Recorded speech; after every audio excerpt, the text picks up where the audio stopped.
I heard the voices before I opened the door. 30 people in my living room. My mother-in-law's voice rose above the rest. We're all in agreement. Then, Maya has to go. This marriage was a mistake from the beginning. Let's make this official. Raise your hand if you think Ethan should divorce her. I stood in the hallway of my own house, holding my briefcase. Through the crack in the door, I counted. 23 hands went up. My husband sat at the head of the table. He didn't raise his hand, but he didn't lower any others either.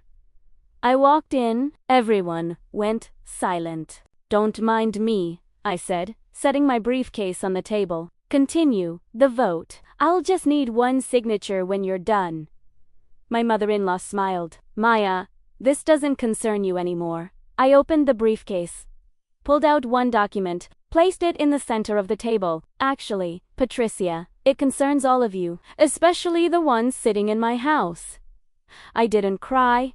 I didn't beg. I didn't defend myself to 30 people who'd already made up their minds. They thought I was the outsider who'd trapped their golden boy. They were about to learn I'm a real estate attorney who owns everything they're sitting on. My name is Maya Kapoor. I'm 31 years old. I work at a commercial real estate law firm in Chicago. For 6 years, I've negotiated property deals worth millions. I know exactly how to read a deed, a title, and a room full of people who've underestimated me. Hit subscribe right now. Drop your city in the comments. If you've ever been the daughter-in-law who wasn't good enough, this story is for you. I met Ethan Morrison in 2019 at a charity gala in downtown Chicago. He was in finance. I was 3 years into my career at Morrison & Associates Saronic. I know, different Morrison family. We dated for 8 months. He proposed at Navy Pier in December 2019. We married June 2020, small ceremony because of COVID, just immediate family. 18 people total. His mother, Patricia Morrison, was polite at first. Distant, but polite. Welcome to the family, Maya. I'm sure you'll do your best. Your best. Not your perfect for him. Not we're so happy. Your best. I ignored the small cuts. I was in love. Ethan was supportive, ambitious, kind. We bought a house in Lincoln Park in August 2020. Beautiful Victorian townhouse, 3 bedrooms, original hardwood floors, walking distance to the park. I paid the down payment. $180,000 from my signing bonus and savings. Ethan contributed $40,000. The mortgage was in both our names, but the title, the legal ownership document, I handled that paperwork myself. Some habits from law school die hard. I read everything before I sign. Our marriage was good the first year. We both worked long hours. I made partner track by 2021. Ethan's hedge fund did well. We were building something. Then Patricia started visiting. November 2021. She stayed for Thanksgiving. 4 days became 9. Maya, we don't cook turkey that way in our family. Maya, Ethan's father never had to ask for clean shirts. I always knew.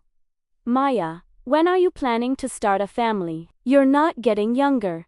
Ethan would laugh it off. Mom, Maya's busy. We'll talk about kids when we're ready. But he never told her to stop. He never told her to leave. December 2021. Patricia had a key to our house. I didn't know Ethan gave her one. I came home early from work one day. She was rearranging my kitchen.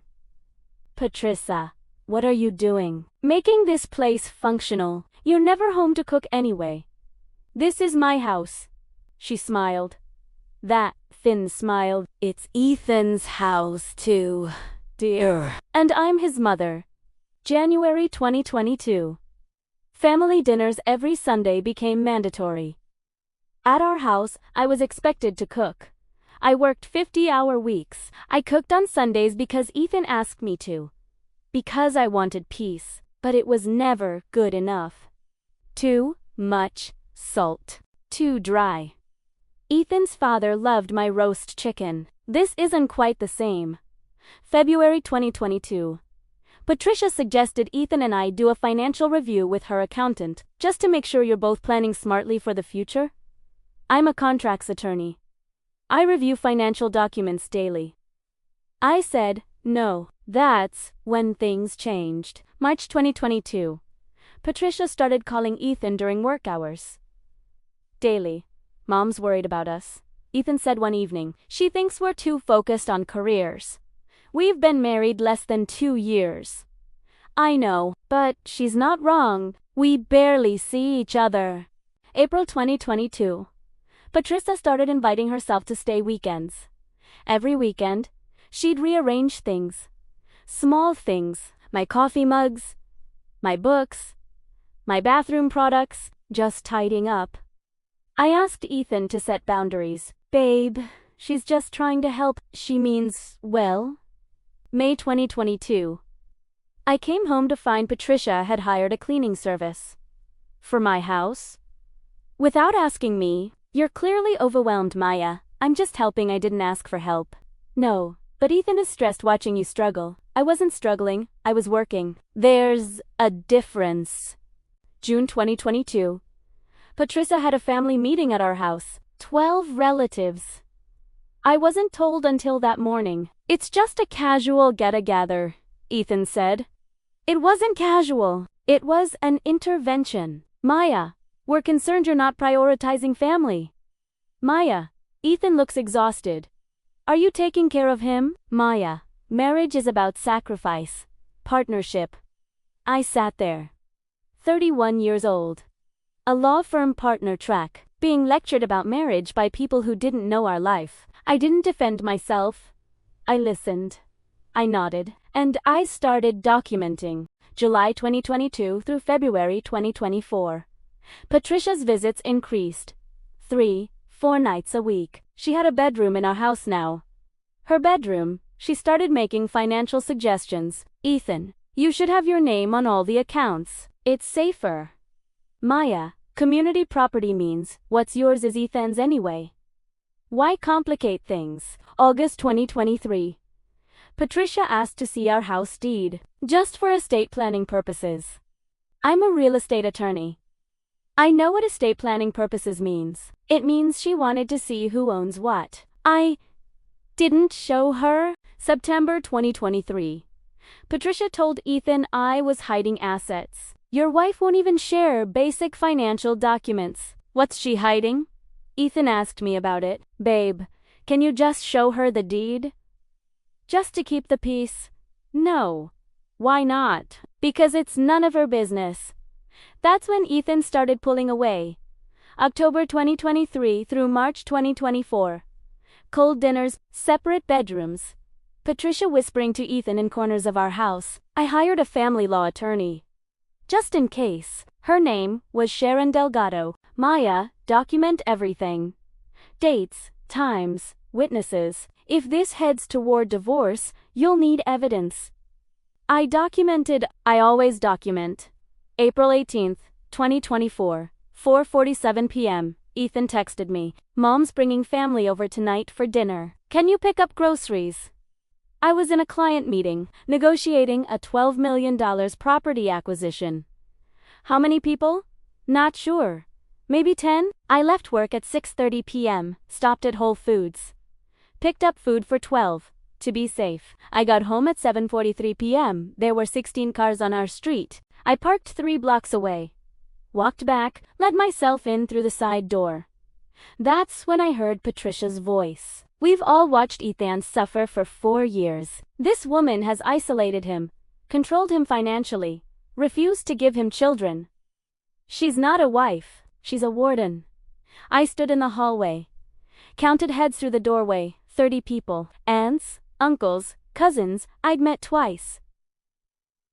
Ethan's college friends, Patricia's book club. 30 people in my living room voting on my marriage? Let's make this simple. Patricia Said, raise your hand if you think Ethan deserves better. If you think he should divorce Maya and move on with his life. 23 hands. Ethan sat there, head down. He didn't raise his hand, but he didn't stop them either. Patricia smiled. There we have it. Overwhelming majority. Ethan, your family supports you. We'll help you through the divorce. Financially, emotionally, everything. That's when I walked in. Every head turned. I set my briefcase on the dining table. The table I'd picked out. In the house I'd bought. Please, continue, I said. I'm fascinated by this process. Patricia stood. Maya, this is a family matter. You're right. It is. So let's clarify whose family we're talking about. I opened my briefcase, pulled out a document I'd printed that afternoon. After Ethan's text, after I knew something was wrong, I placed it in the center of the table. This is the property deed for 2447 North Burling Street. This house, recorded August 14, 2020, with the Cook County Recorder of Deeds. Patricia's smile faltered. We know you both own the house. No. I own this house. Sole ownership. Ethan is not on the title. Silence. Ethan looked up. What? I turned to him. When we bought this house, I paid $180,000 down. You paid $40,000. I told you I was handling the title paperwork. You never read it. You signed the mortgage your name as Onadette, but the deed, the ownership, that's mine, sole and separate property. I watched his face process this. Patricia's voice went cold. That's fraud. No, Patricia. That's real estate law. Mortgage and title are separate documents. Ethan signed both. He just didn't read what he was signing. I did. I pulled out a second document. This is the prenuptial agreement Ethan and I signed in May 2020. The one you told him not to sign, Patricia. The one he signed anyway. Page 4, Section 7. All property acquired before or during marriage with separate funds remains separate property. I looked around the room. 30 faces staring. My salary is $240,000 per year. Ethan's is $95,000. The mortgage payment is $4,800 monthly. I pay $3,600. Ethan pays $1,200. I have receipts. Bank transfers. 4 years of documentation. I pulled out a third paper. This is a notice to vacate. Legal requirement in Illinois for guests who've overstayed. Patricia Morrison, you've been residing at this property for an average of 80 nights per month for the past 22 months. You're not a tenant because you pay no rent. You're a guest, and I'm terminating that arrangement. You have 30 days. Patricia's face went white. You can't. I can. I'm the property owner. Ethan can't override that because he's not on the title. I turned to the room.